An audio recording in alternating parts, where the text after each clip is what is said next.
called Had Enough.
called Had Enough.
Good is dying. Here comes the end. Here comes the end of the world. And it's so happy sounding. Yes. Here is coming the end of the world. Oh my God. I always, when I hear that song, I picture being on the tour bus, riding to the airport, listening to. Which airport was that? That was. Where did we pick her up? I think it was Denver or Las Vegas. And really? Yeah, and they were playing this through the stereo system because they wanted to hear it back from the night before. Right. And it sounded great, but we were going to pick up John's girlfriend, Lisa. And she was a handful. And it was such an appropriate song. Here comes the end of the world, because we were going to get here Lisa. Comes the end of the and world. within a half an hour, they were fighting, and shades were being torn off of the windows. It was like, oh my God! Here comes the end of the world. Lisa, yes, that's right, Kitty, Lisa. Where's my Lisa? Oh, how's that happening? So yeah, that song will always remind me of that. Yes, it will. Both of us. Wow. Oh, okay, Good so is thanks dying. in advance. Here comes the end of the world, Lisa. She was the end of the world. She was like a hurricane. She was like, you're the trailer park and she's the hurricane. Tornado. Tornado? Yeah. Okay. Yeah. Hurricane wouldn't be, you know what? There was a lot of wind blowing her involved. Hey man, I already told the guy that wrote the book about John my experience with Lisa in the hotel. Did that make the book? Yes, it did make the book. Maybe we should read from the book. Ooh, what a good idea. If I could read. Well, okay. Now, as you heard at the beginning of the show, that was the John Entwistle Band playing a John Entwistle song. Had enough. Had enough. And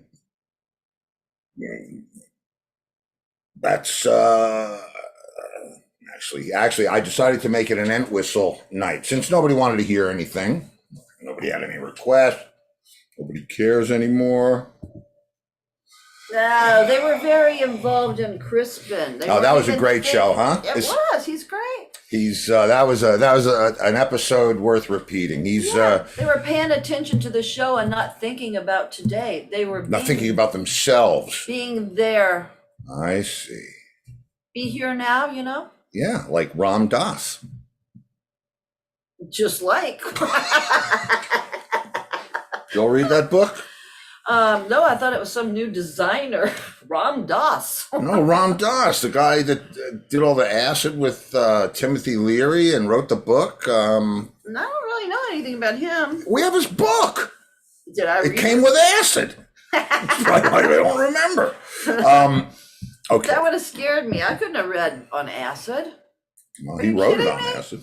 Am I kidding you? I didn't read I not on didn't read acid. all. Like maybe you would have stood a chance of reading on acid. Wait, okay, they're saying from who you are? Is that Who Ram you are? Dass? Who are you? No, From who you are? no. From the Ox, the last of the great rock stars. I think it is. Are they talking about Ram Dass? Oh, Ram Dass? No, Ram Dass is Be Here Now. Oh, Be Here Now. The book that And, Laurie's in is called The John Ox. Entwistle. Oh, John Entwistle. Yeah, The Ox, the last of the great rock stars. Is Right. that the name of it? I think so. It's in the bedroom. We read the whole thing though. Let me tell you what, I've never been. First of all, I can't tell you the last time I actually read a book cover to cover. And this one I know the last scared time I the did. shit out of me. You do? Yeah, The Cat Yes. in the Hat. No. Raccoons are the nicest people. Oh, you read that in New York? Yes. I got it from the library and I read it cover to From cover. the library. That's how frickin' country this was. We lived in Yeah. the mountains, man. Like it In was the like, library, you walked over a little bridge with a little babbling It was brook. cool. It was cool. And hated it, though. yeah, I read that book cover to cover. And it was not a children's book. well, so anyway, so we're reading this book and The one about John. and it's And the guy kept before and it's he wrote factual and actual. The he thing kept about interviewing us though. He would call up. yeah, he would from call England. up a guy from England, Paul Rees, Yes. and he'd ask me about something. I'd tell him a story, or I'd tell him whatever, and he'd disappear, and then he'd text me. You know, can you have time for another phone call? This went on for a long time. Months.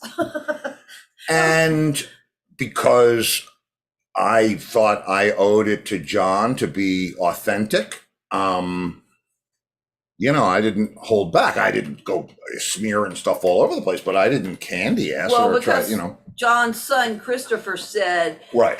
it's warts and all.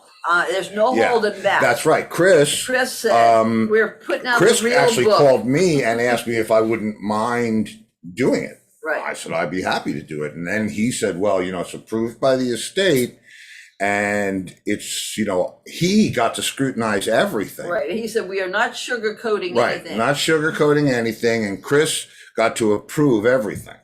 So I said, well, look, you got to do me a favor because I don't know who this guy's talking to besides me. And, you know, keep an eye out for me. Right. Keep an eye out for you. I just, you know, there's a lot of things that are said about people in our business. And when it comes to John, there's two sides of that fence that you can be on. So I was happy to be on the right side. And I mean, it took us, how long did it take us to get to our part? Our part wasn't until like after John, like you had to read about him going to elementary school and meeting Pete and then getting married to Allison. So it was like, you know, and It was like reading a whole book. And it was all about stuff that, you know, because So we were at the end of the book, I but was. we didn't want to skip through and go to the end of the book. But we didn't skip through. We didn't skip. We didn't cheat. We wanted to because there's a whole glossary in it that tells you what page who said stuff on, you know? Yeah. Quotes from this one and that one. And when let me tell you, when you're really good friends with somebody like John, You make a lot of enemies. They Yeah. get jealous. You make a lot of enemies, And they badmouth you. and for absolutely no reason. Yep. That's the weirdest part of the whole thing. They do it to Christopher, and he was John's son. Well, I don't know if I want nicer, Christopher.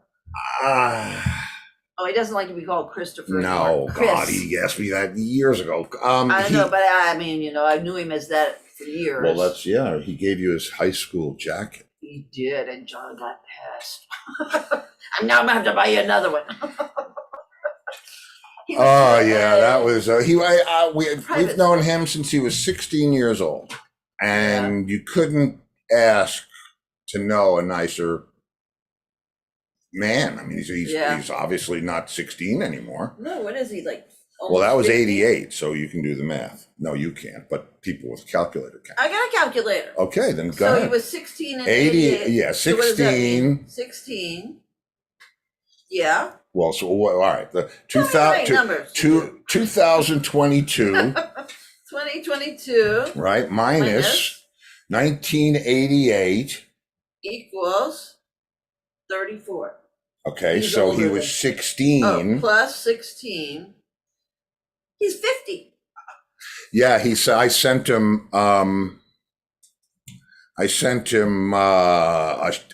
something of us playing from 87, and he wrote back to me, I'm older than Dad was then, 87, so John was 40 something.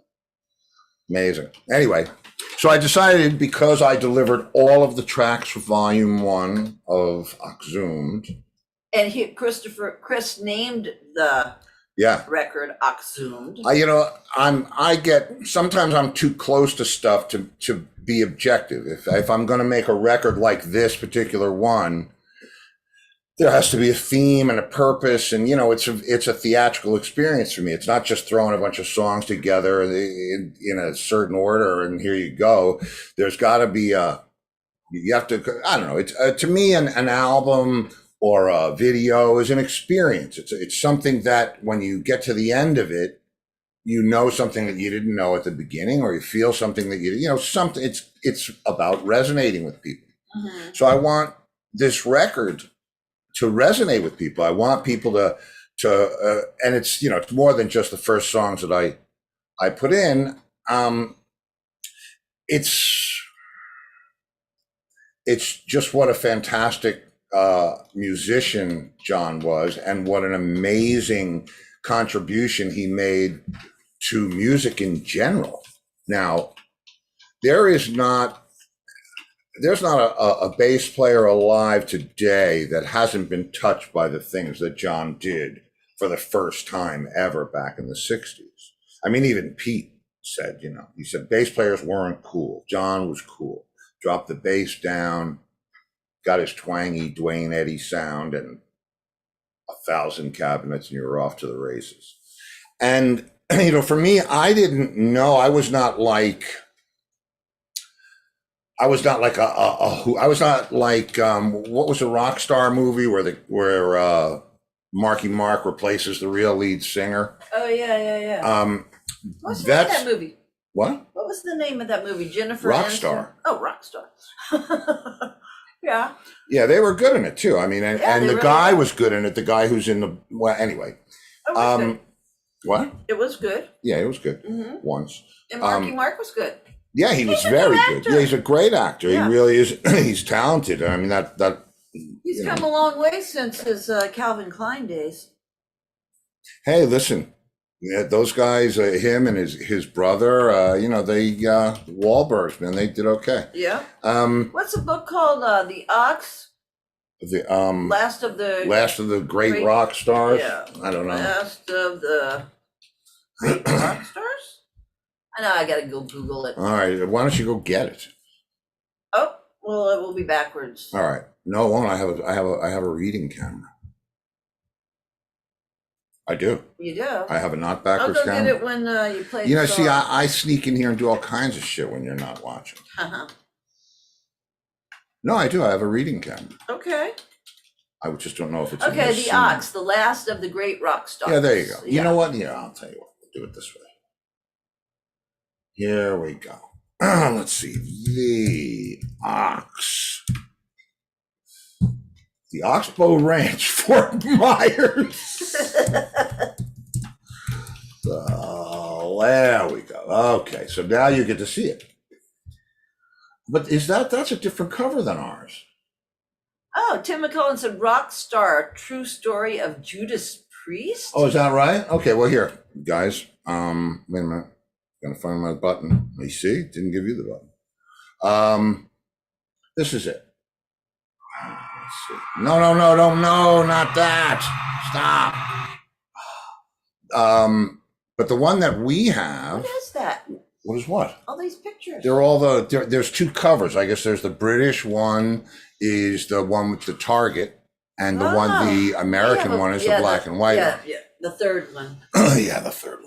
Can we actually click on that? Hello to, oh. Let's see. Out of stock. Ooh, that's good to know. Yeah, that's real good to know. Well, anyway, so yeah, it's so.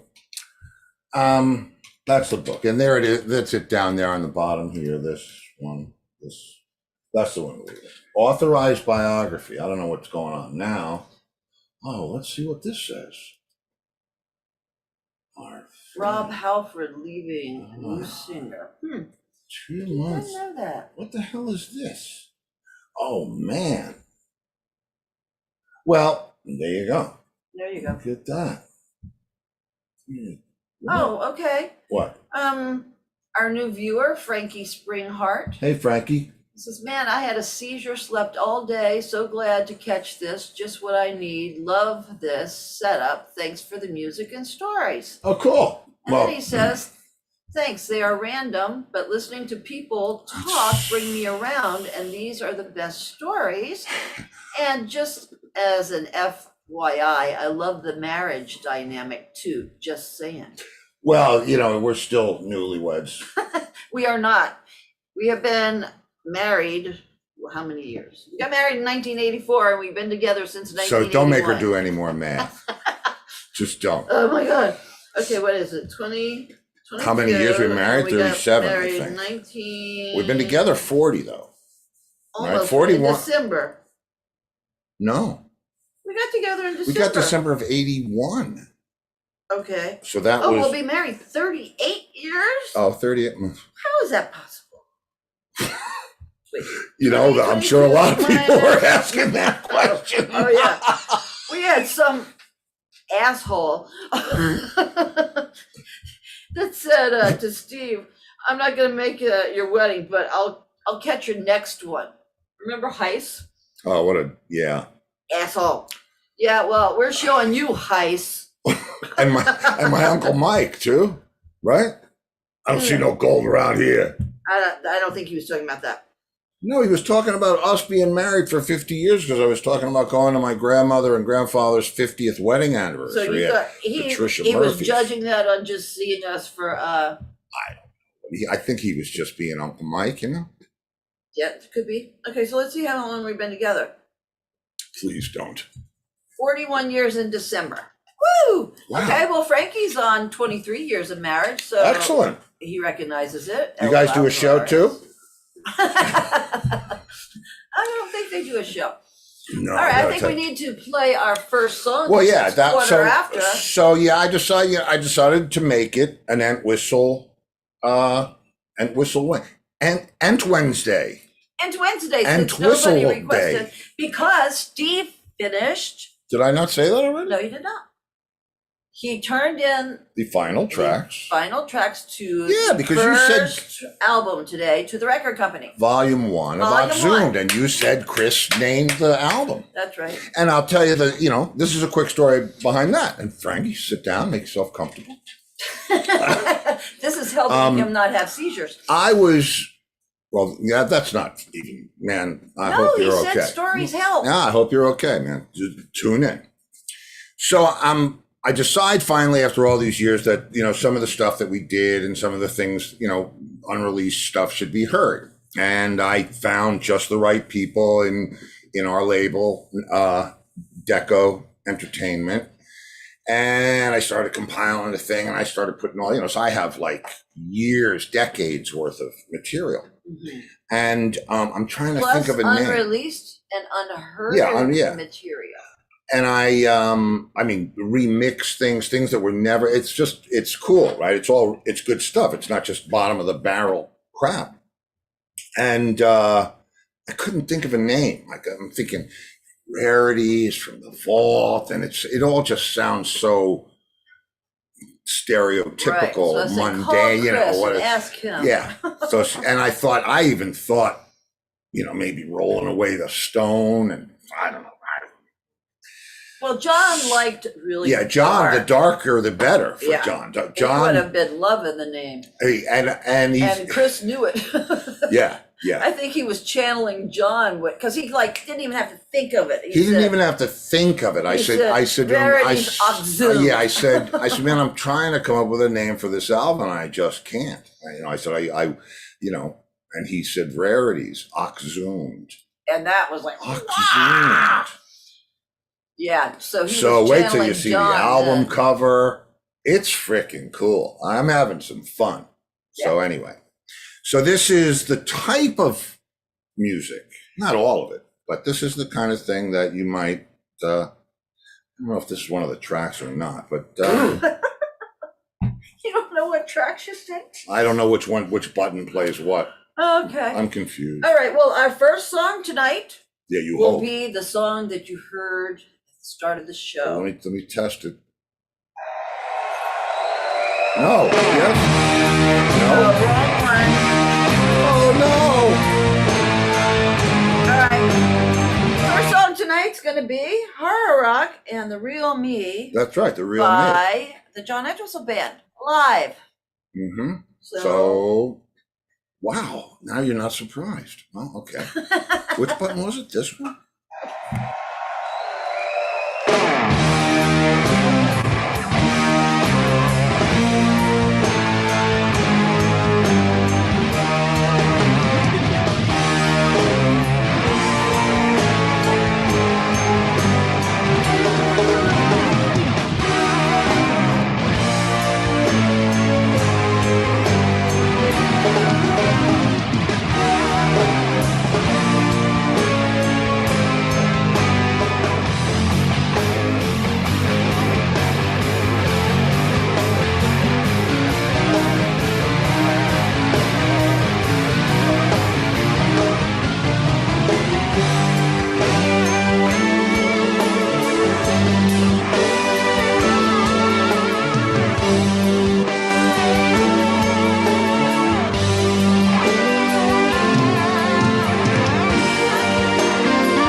Can you see the real me? Can you? Can you?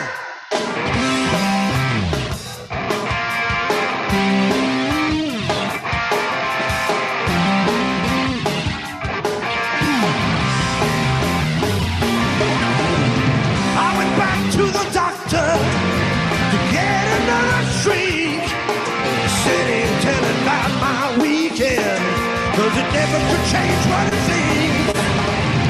Can you see the real me, doctor? Doctor! Can you see the real me, doctor? Oh, yeah!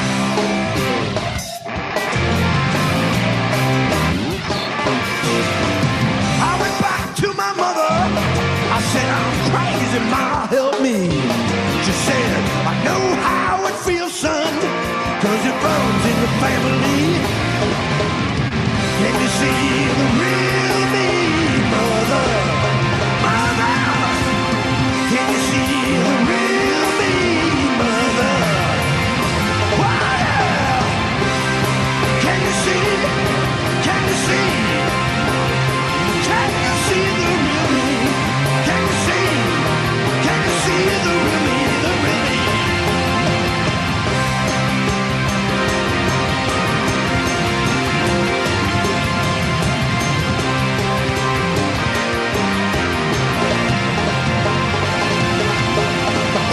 Between the paving stones, like rivers that flow in veins. Strange people who know me, even from behind every window pane. The girl I used to love lives in this yellow house. Yesterday she passed me by, she doesn't wanna know me now. Can you see the real me? Can you? Can you? Can you see the real me? Can you? Oh, yeah! Can you see? Can you see? Can you see the real me? Can you see? Can you see the real me? The real me?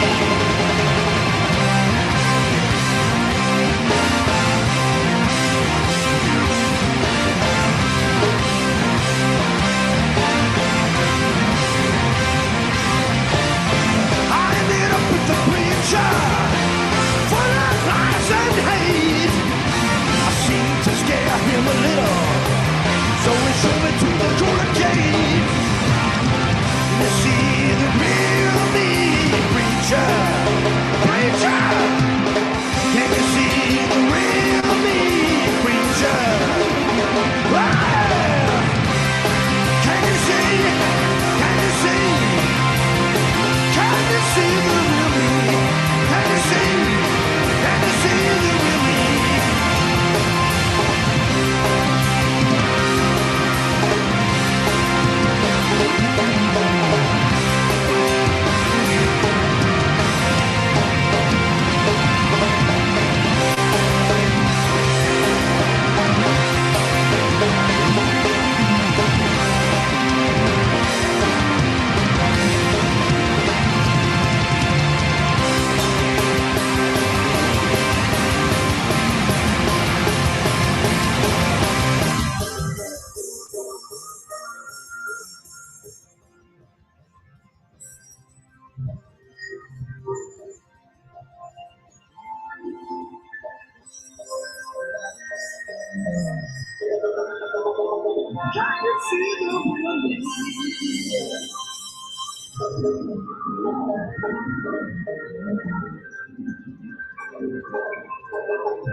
Oh, yeah.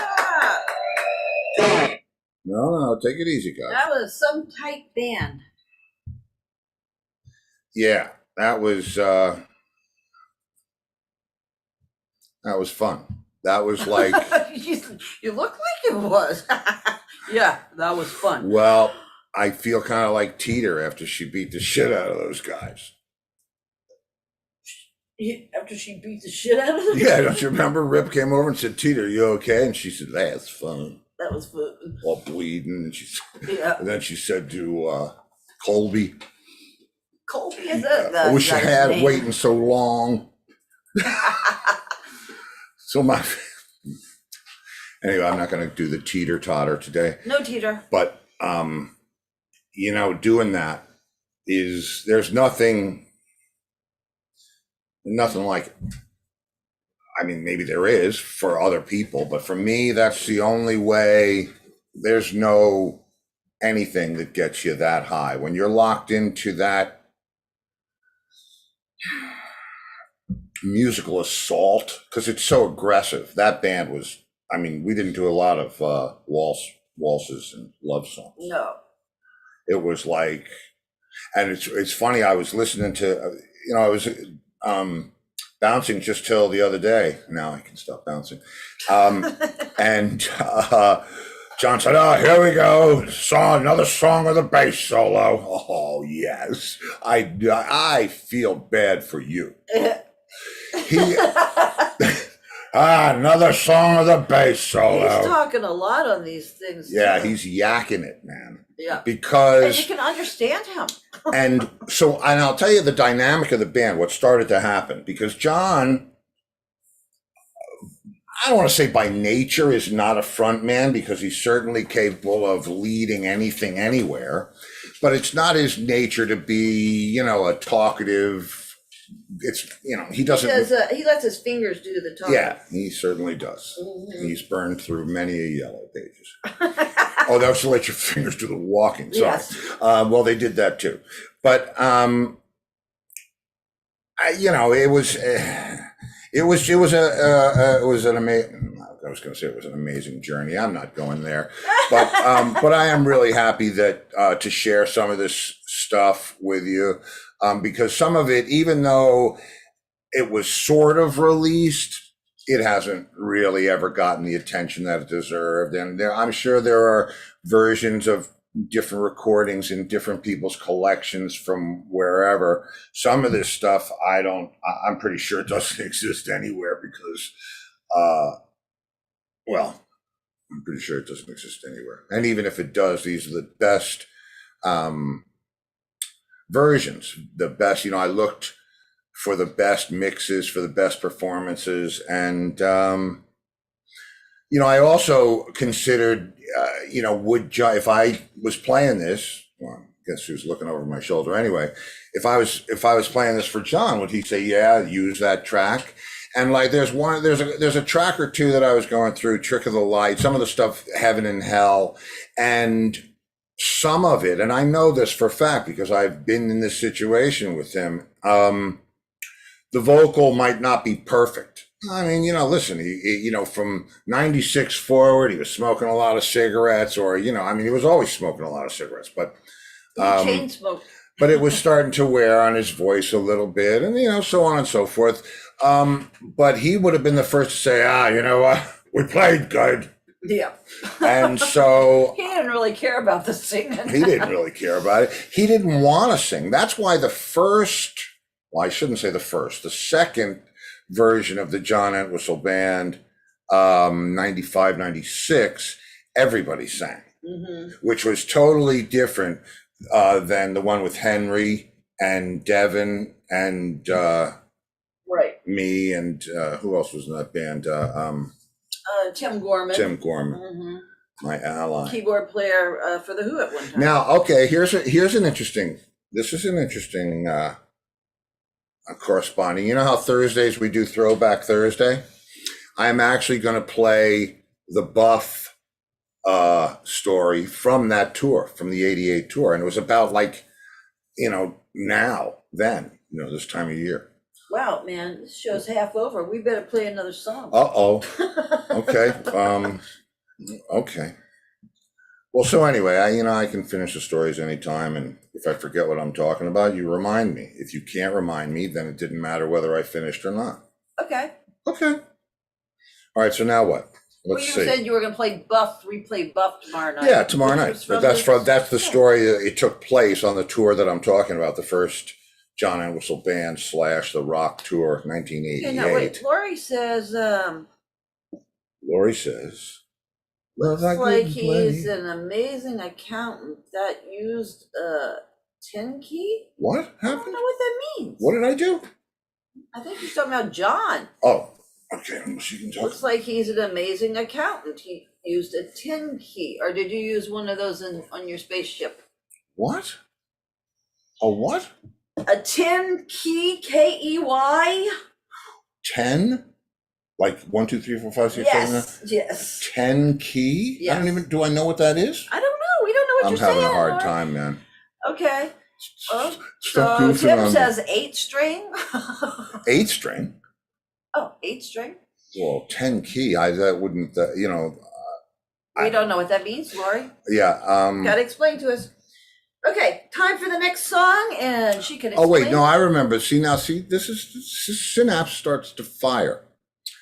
I said earlier that there isn't a bass player alive who hasn't been influenced in one way or the other by the things that John did back, you know, when rock and roll, electric rock and roll was new.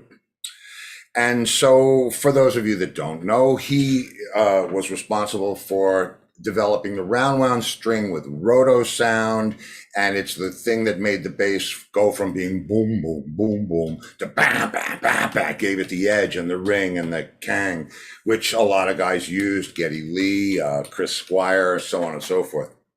So one day we're on the bus, and we had just finished watching, I don't know, a Seinfeld episode. And, you know, the bumps in and out where it goes, bam, bam, bam, bam, right? That's a bass, right? But it's played on a keyboard. And I said, you realize that if it wasn't for the things that you did back in the early 60s, they wouldn't have that sound? And he said, you're blaming that on me? Okay. So Lori says a 10-key calculator. I don't know. No, she doesn't have that. She could. Who, me? And it can't. She said he, not. No, see, this is she's putting a mind flex on us now. Oh. We're gonna. This is like happening in a movie. Okay, so time for our next song. Here it comes. Hear them all. Wait a minute, what's this? Oh, the Bogeyman video. Oh, his hands move so easily and smoothly. Haven't you seen a bookkeeper use a calculator? Gotcha! Yes!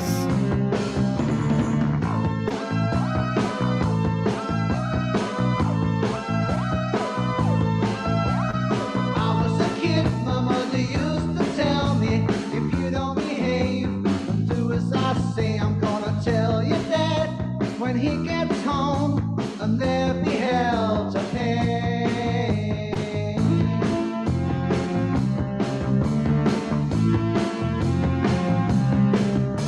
Now pick yourself up off the floor and put your toys away. Wash that face and hands, you'd think your skin was turning gray. Oh man, look at you. Sure as night turns into day. Oh man, look at you. He'll come and drag you away.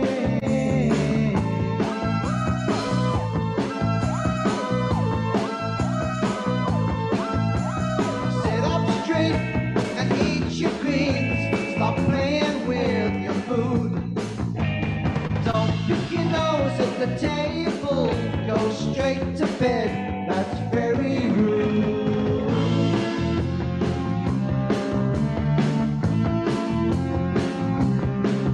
So I spent the night with my head in the covers, protected by electric light. When my mom came in to say goodnight, I nearly died with fright. Bogeyman, look at you. Sure as night turns into day. The bogeyman, look at you. He'll come and drag you away.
Oh shit, that's yeah, I'm Yeah. ready. Wow. That was cool. First of all, I'll point a few things out about Unreleased that. video. What? No video. Unreleased video. Yeah. What? Unreleased video. Yeah, I don't know how unreleased it is. I mean, we never released did they play it. that on MTV? No, it's not on MTV. Okay. But I'll I tell you rest some my interesting. case, bitch. Rest that frickin' case, for God's sake. Rest it over there, up against the wall. Okay, a couple things about that song. We needed a 14th song for the show that we were doing for the vampire show. We had 13 songs. We had the theme song, but we needed one song per episode besides the theme song that would play at the end of each episode. And we couldn't. We're running out of time. It was like I called John up. I said, we have this deal. They're giving us a stupid advance. It's this, that, and the other thing. How much time do we have? Not much. There's another story about that somewhere. But anyway, so we went and we rushed and we wrote a whole bunch of stuff and it worked out, it worked out pretty good. We had to do a couple of things of it, but we were looking for the 14th song and we had used Back on the Road. Back on the Road we were going to use on the End Whistle record anyway, which is a song that John wrote and sang. It was him playing bass and piano and Kenny Jones on drums. And he sang a beautiful vocal called Back on the Road. Maybe you've heard it. If not, you will. But so we're in the tape room and we're looking for stuff, and all of a sudden, a 2-inch tape. We're looking for that. No, we weren't looking for that. Oh, We didn't know what we were looking. Maybe we were looking for that. He said, I have a track with Keith Moon. No, he didn't say he had a track with Keith Moon because he didn't remember it was Keith Moon. Oh, okay, but he said, I wrote here. so, yeah. Now that was the haunted floor in his house. And man, just like that, boom, the 2-inch tape falls over and it says Bogeyman. And so John, I don't think I was there when that happened. I think we were talking about it. He went up and it fell over. I don't know, the story's somewhere. We're starting to get dots after. Wait. Tim says, I love this upcoming song. What song is that, Tim? Yeah, what song is that? Are you psychic now? Oh, he's Yoda. He is. He's Yoda. What song is that, Tim? Yo, the next song. Anyway, so long story short, we decide we do the record and we decide, or I should say the label and Paramount, whoever it was, decides that they want to shoot a video. So I offer to, direct and blah, blah, blah. And I work it out with the cameraman and we do the 2 videos for When the Sun Comes Up and Bogeyman. Now, the thing about Bogeyman is John says, I found the tape I'm looking for. And I said, okay, that's great. So when I come back, whatever it was, a couple of weeks later, he puts it on, has Bobby put it on the big machine. And I start to hear all the fills in the outro. And I said, is that Keith Moon? And John says, I don't know. And we're listening to this multi-track tape and it's freaking Mooney. And I said, John, unless you know somebody else that plays like that, so it didn't have any, it didn't even really have the real horns on it. The things that you saw us doing with John's brass instruments, he was supposed to bring all those things to the studio that day, not his studio, but this is years before, and he forgot them all. So all of those brass parts that you're hearing there, he did with just his mouth.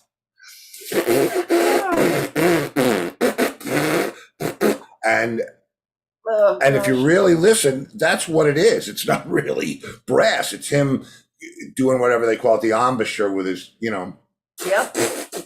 And so the other thing is, if you noticed, yours truly is playing the Bogeyman, and I keep popping up and snapping my fingers, right? And the idea was, every time the Bogeyman came and snapped his fingers, John got a shittier bass. He starts off with the gold buzzard, right? And then he gets, the first one he gets is the Bill Wyman, the Framus bass. And then he gets, I can't remember what it is. I know he gets Chris's little Thunderbird bass. And then he gets that big bass with the E on it, the big fat acoustic bass.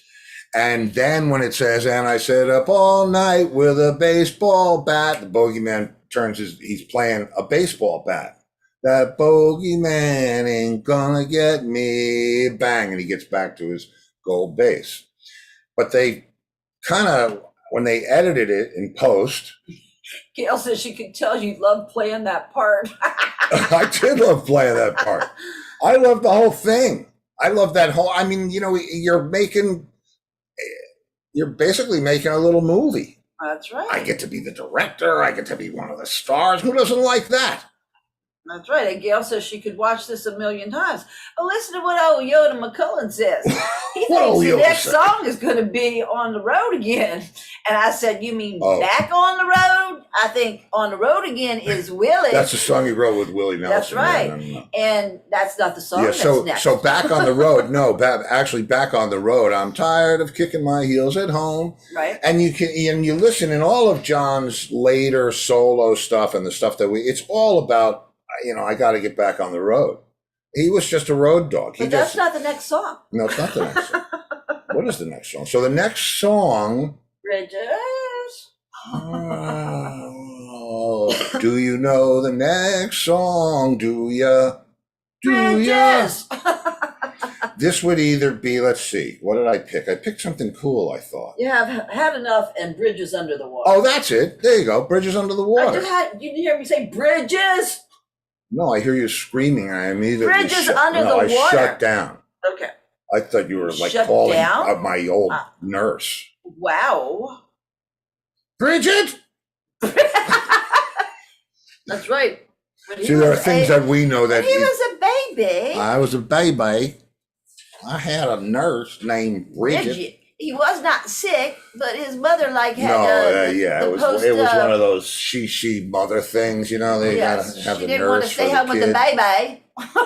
Especially, I think she had postpartum. I heard she didn't hang with me for like months. Postpartum depression. Well, she had some kind of depression, but the cool thing about Bridget really was my first exposure to percussion. That's right. Somehow I had heard a drummer or seen a drummer, and probably on your mother's records. Yeah. Well, I had my mother's records, yeah. And so now all of a sudden I wanted to play drums. And she let you play drum.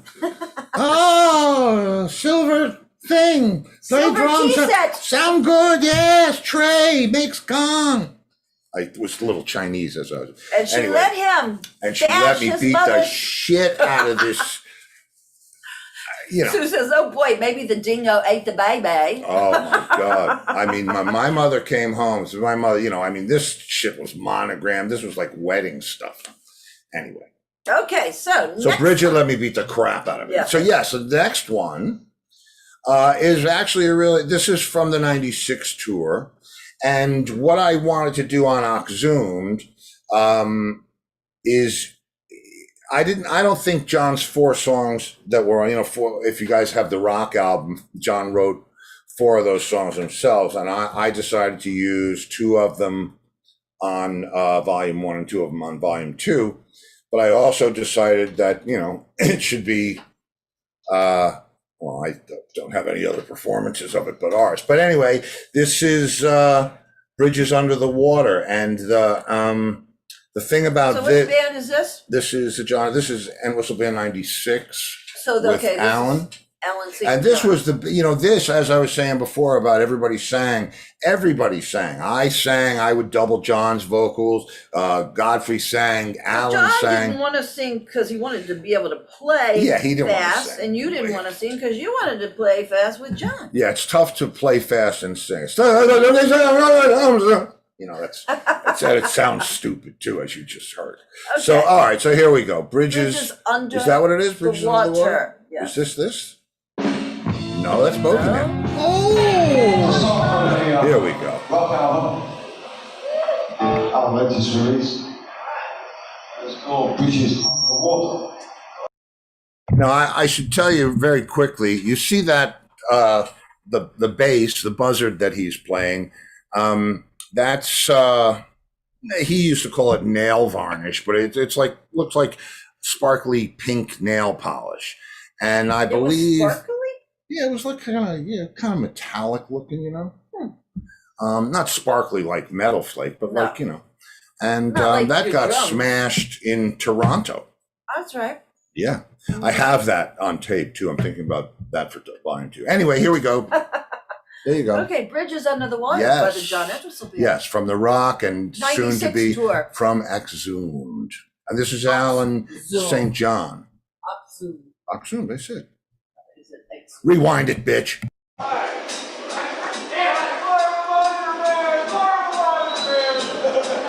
Hey, you know how we feel. Come on down to the beach.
Okay. That was a good tour. That was fun. That Bridges was, under the water. there was, I mean, I have so much video from that tour. That was Alan St. John on keys. Alan St. John on keys and the vocals. Yeah. And if you look familiar, that he was the keyboard player for Billy Squire. And I played, I believe, in Blackjack with Michael Bolton. Pat Romano, our remote researcher, will have to confirm or deny that. And you know, well, you know who would know? Pat Romano. Can you not hear me? What? I'm reading what people are saying. Did you just? You are absolutely doing something that has nothing to do with listening to anything I'm saying. Wow, I can't wait to play you that back while we're eating dinner. What's new? Oh shit. Anyway, wow. Oh. And you know, the thing about it is, I keep telling her, don't scream from the other room because I can't hear what you're saying. I'm not in the other room. I'm right next to you. What? It's Sue. She's doing it to us again. All right, we've got one song left. Do we? Yeah, and that's actually the song that we started. You know, it was always about, it was, for me, it was always about doing, I mean, we did the Live at Leeds stuff, you know, and all that whole thing. But for me, it was about the Entwistle material, the Entwistle sound of whatever it was. And that's why we did a lot of the songs that he wrote for The Who. I regretfully think we should have done more of his stuff from the earlier albums, but we did what we did, and here's some more of it, and this is going to do it. Tomorrow is Throwback Thursday, which Laurie's going to tell you about before we hang up, because I don't want to get in trouble. Kitty said, there's nothing there. Behind the no, curtain? There's nothing there. We didn't do it. We didn't do this. Or is it here? No, that's not it. What about this? No, it's not that. That's the one It's you not started this. the show No, with. is it not this? There it is. You're gonna have it down right there. 1, 2, 1, 2, 3. Had enough. Yeah, the one we started with. And I have had enough. I am too. Well, go home.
I have to show you something in that, because I noticed it and it just reminded me of how cool what we did was. I'm going to mute it and I'm just going to show you one thing.